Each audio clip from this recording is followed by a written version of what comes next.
Digital marketing company எப்படி ஆரம்பிக்கிறது? நம்ம தமிழ்நாட்டில் மார்க்கெட்டிங் அப்படின்ற கான்செப்ட் ரொம்ப நாளாக இருந்துட்டு இருந்தாலும் ப்ரொஃபஷனல் மார்க்கெட்டிங் ஏஜென்சிஸ் அப்படின்றது ரொம்ப கம்மி தாங்க. அதுவும் சமீப காலத்தில் தான் அவங்களோட வளர்ச்சி அப்படின்றதே அதிகமாச்சு. ஒரு 40-50 வருஷம் எடுத்துக்கோங்களேன். அதுக்கு முன்னாடிலாம் பெருசாக ப்ரொஃபஷனல் மார்க்கெட்டிங் ஏஜென்சிஸ் நம்ம தமிழ்நாட்டில் கிடையவே கிடையாதுங்க. அதுலேயும் இந்த டிஜிட்டல் மார்க்கெட்டிங் அப்படின்னு பார்த்தீங்கன்னா ரொம்ப புதுசு. இந்த இன்ஸ்டாகிராம், ஃபேஸ்புக் இதெல்லாம் எப்போ பூம் ஆச்சோ அப்போ தான் இந்த டிஜிட்டல் மார்க்கெட்டிங்கிற கான்செப்டே வந்துச்சு.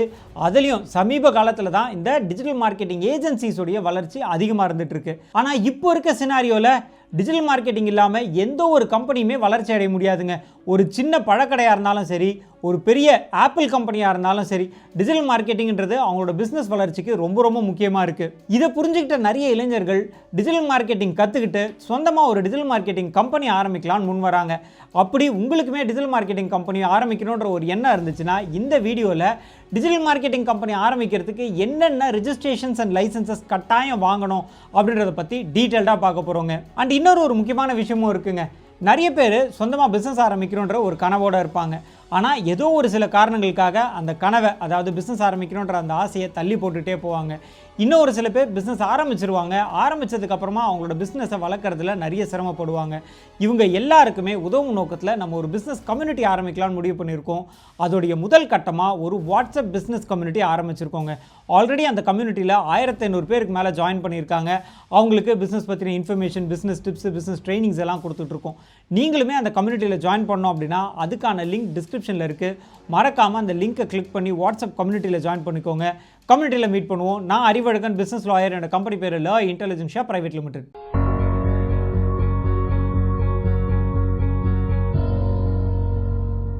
ஒரு பிஸ்னஸ் சக்ஸஸ் ஆகணும்னா 2 முக்கியமான விஷயங்கள் இருக்கணுங்க. ஒன்று, நம்ம கையில் நல்ல ப்ராடக்ட் இருக்கணும். இன்னொன்று, ஸ்ட்ராங்கான மார்க்கெட்டிங் ஸ்ட்ராட்டஜி இருக்கணுங்க. முன்னாடிலாம் மார்க்கெட்டிங் அப்படின்னு பார்த்தீங்கன்னா டிவியில் அட்வர்டைஸ் பண்ணுறது, நியூஸ் பேப்பரில் அட்வர்டைஸ் பண்ணுறது, பேம்ப்ளெட்ஸ் கொடுக்கறது, இப்படி தான் இருந்துகிட்டு இருந்தது. ஆனால் இப்போ இன்ஸ்டாகிராம், யூடியூப், ஃபேஸ்புக் அப்படின்னு ஆன்லைன் மூலிமா டிஜிட்டல் மார்க்கெட்டிங் அப்படின்றது ரொம்ப அதிகரிச்சுட்டு இருக்கு. இந்த டிஜிட்டல் மார்க்கெட்டிங்கில் ரொம்ப முக்கியமான விஷயம் அப்படின்னு பார்த்தீங்கன்னா குறைந்த பொருட்செலவுங்க. ஒரு டிவியில் அட்வர்டைஸ் பண்ணணும் அப்படின்னா, ஒரு நியூஸ் சேனல்லையோ இல்லை ஒரு என்டர்டைன்மெண்ட் சேனல்லையோ அட்வர்டைஸ் பண்ணோம் அப்படின்னா பல லட்ச ரூபா செலவாகும். ஆனால் டிஜிட்டல் மார்க்கெட்டிங்கில் ஃபேஸ்புக்லேயோ இன்ஸ்டாகிராம்லேயோ டேரெக்டாக உங்களோட டார்கெட்டட் ஆடியன்ஸையே ரீச் பண்ண முடியும். அதுவும் குறைந்த பொருட்செலவில். இதனால தான் நிறைய பேர் டிஜிட்டல் மார்க்கெட்டிங்கை நாடி வராங்க. நீங்கள் ஒரு டிஜிட்டல் மார்க்கெட்டிங் கம்பெனி ஆரம்பிக்கணும்னா இப்போ நான் சொல்லக்கூடிய இந்த லைசன்ஸஸ் எல்லாம் எடுத்தீங்கனாலே போகிறோம். ரொம்ப சக்ஸஸ்ஃபுல்லாக உங்களோட டிஜிட்டல் மார்க்கெட்டிங் பிஸ்னஸை ஆரம்பிக்க முடியுங்க. முதல் விஷயம், கம்பெனி ரிஜிஸ்ட்ரேஷன். நீங்கள் டிஜிட்டல் மார்க்கெட்டிங் பிஸ்னஸ் ஆரம்பிக்க போகிறீங்க இல்லையா, உங்களோட பிஸ்னஸை ஒரு பேர் ஒன்று வச்சு கம்பெனியாக பதிவு பண்ணிவிடுங்க. இதுதான் முதல் விஷயம். கம்பெனி பதிவு பண்ணோம் அப்படின்னா உங்கள் டிஜிட்டல் மார்க்கெட்டிங் பிஸ்னஸ் பொறுத்த வரைக்கும் ஒரு 3 ஆப்ஷன்ஸ் இருக்குங்க. ஒன்று, ப்ரொப்ரைட்டர்ஷிப் ஃபார்ம். 2வது ஓபிசி. 3வது ப்ரைவேட் லிமிடெட் கம்பெனி. இதில் யாருக்கு எந்த என்டிட்டி டைப் சூட் ஆகும் அப்படின்னு பார்த்தீங்கன்னா, இப்போ தான் நீங்கள் பிஸ்னஸ்க்குள்ளே வரீங்க, பெரிய முதலீடெல்லாம் இல்லை, இப்போ தான் டிஜிட்டல் மார்க்கெட்டிங் பிஸ்னஸே கற்றுக்கிட்டு இருக்கீங்க, பெருசாக எக்ஸ்பீரியன்ஸ் எல்லாம் இல்லை அப்படின்னா நீங்கள் ப்ரொப்ரைட்டர்ஷிப் ஃபார்ம், அதாவது MSME certificate, Udyam registration certificate வாங்கிட்டு நீங்கள் உங்களோட பிஸ்னஸ் ஆக்டிவிட்டியை ஆரம்பிச்சிடலாங்க. அதுவே உங்களுக்கு லாங் டேர்ம் விஷன் இருக்குது, டிஜிட்டல் மார்க்கெட்டிங்கில் நல்ல எக்ஸ்பீரியன்ஸ் இருக்குது அப்படின்னா உங்களுக்கு நிறைய கார்ப்பரேட் கிளைண்ட்ஸ் எல்லாம் வருவாங்க. அந்த சமயத்தில் நீங்கள் சூஸ் பண்ண வேண்டிய ஆப்ஷன்றது ஓபிசியோ இல்லை ப்ரைவேட் லிமிடெட் கம்பெனியோ சூஸ் பண்ணிக்கலாங்க.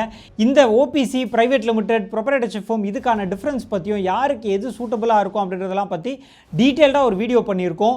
நீங்கள் நம்மளோட சேனலை சப்ஸ்கிரைப் பண்ணிவிட்டு அந்த வீடியோஸ்லாமும் போய் பார்த்து தெரிஞ்சுக்கலாம். ஸோ முதல் விஷயம், உங்கள் பிஸ்னஸ்க்கு ஒரு பேர் வச்சு அதை கம்பெனியாக பதிவு பண்ணிவிடுங்க. சரி, கம்பெனி பதிவு பண்ணியாச்சு. அடுத்து 2வது விஷயம், கவர்மெண்ட்டில் ரொம்ப முக்கியமாக சொல்கிறது ஜிஎஸ்டி ரிஜிஸ்ட்ரேஷன் எடுக்க வேண்டியிருக்குங்க.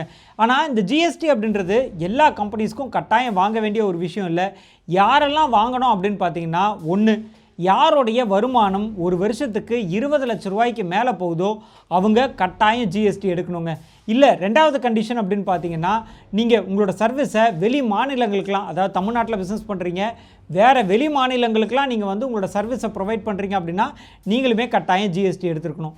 3வது, உங்களோட டார்கெட்டட் ஆடியன்ஸ் கார்ப்பரேட் கிளைண்ட்ஸாக இருக்கும்போது அவங்க எனக்கு ஜிஎஸ்டி பில்லிங் தான்ப்பா வேணும் அப்படின்னு கேட்டிங்கன்னா வாலண்டியர் பேசிஸில் நீங்கள் ஜிஎஸ்டி ரிஜிஸ்ட்ரேஷன் எடுத்துக்கலாங்க. இந்த மாதிரியான சுச்சுவேஷன்ஸ் எல்லாம் இல்லை அப்படின்னா தேவையில்லாமல் நீங்கள் போய் ஜிஎஸ்டி எடுக்க தேவையில்லை. 20 லட்ச ரூபாய்க்கு மேலே உங்கள் டேர்ன் ஓவர் போச்சுனாலே அந்த சமயத்துலேயே நீங்கள் ஜிஎஸ்டி ரிஜிஸ்ட்ரேஷன் எடுத்துக்கலாம்.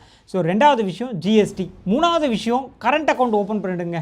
கம்பெனிக்கு பேர் வச்சாச்சு, கம்பெனியும் பதிவு பண்ணியாச்சு, மூணாவது ஜிஎஸ்டி ரிஜிஸ்ட்ரேஷன் எடுத்தாச்சு அப்படின்னா அடுத்து நீங்கள் பண்ண வேண்டிய விஷயம் ஒரு கரண்ட் அக்கௌண்ட் ஓப்பன் பண்ணுறது. நிறைய பேர் செய்கிற தப்பு என்ன அப்படின்னு பார்த்தீங்கன்னா, கம்பெனிலாம் ஆரம்பிச்சிருவாங்க, ஆனால் கிளைண்ட் கிட்டேருந்து பேமெண்ட்டை சேவிங்ஸ் அக்கௌண்ட்டில் வாங்குவாங்க. இது ரொம்ப தப்புங்க. ஏன்னா நீங்கள் நாளைக்கு ஒரு லோன் வாங்கணும்னு போகிறீங்க, இல்லை இன்கம் டேக்ஸ் கட்டணும்னு பார்க்குறீங்க. இந்த மாதிரியான விஷயங்களுக்கெல்லாம் கரண்ட் அக்கௌண்ட் அப்படின்றது ரொம்ப முக்கியங்க. ஸோ நிறைய பேர் பண்ணக்கூடிய தப்பு என்ன அப்படின்னு பார்த்தீங்கன்னா, கம்பெனிலாம் பதிவு பண்ணிடுறாங்க, ஆனால் கஸ்டமர் கிட்டேருந்து சேவிங்ஸ் அக்கௌண்ட்டில் பேமெண்ட் வாங்கிட்டு இருக்காங்க. இதனால் என்ன பிரச்சனைலாம் வரும்னு பார்த்தீங்கன்னா, ஒன்று லோன் வாங்குறதுக்காக, அதாவது பிஸ்னஸ் லோன் வாங்கும் போது நிறைய சிரமங்கள் இருக்கும். ரெண்டாவது இன்கம் டேக்ஸ் கட்டும் பொழுதும் சிரமங்கள் இருக்கும். ஸோ இதெல்லாம் அவாய்ட் பண்ணணுன்னா மூணாவது முக்கியமான விஷயம் கரண்ட் அக்கௌண்ட் ஓப்பன் பண்ணிடணுங்க. அடுத்து நாலாவது முக்கியமான விஷயம் ட்ரேட்மார்க் ரெஜிஸ்ட்ரேஷன். இவ்வளோ நேரம் நான் சொன்னது, அதாவது முதல் 3 பாயிண்ட் சொல்லியிருந்தேன் இல்லையா, அதெல்லாம் கவர்மெண்ட் கிட்டேருந்து பிரச்சனை வராமல் தவிர்க்கிறதுக்கு.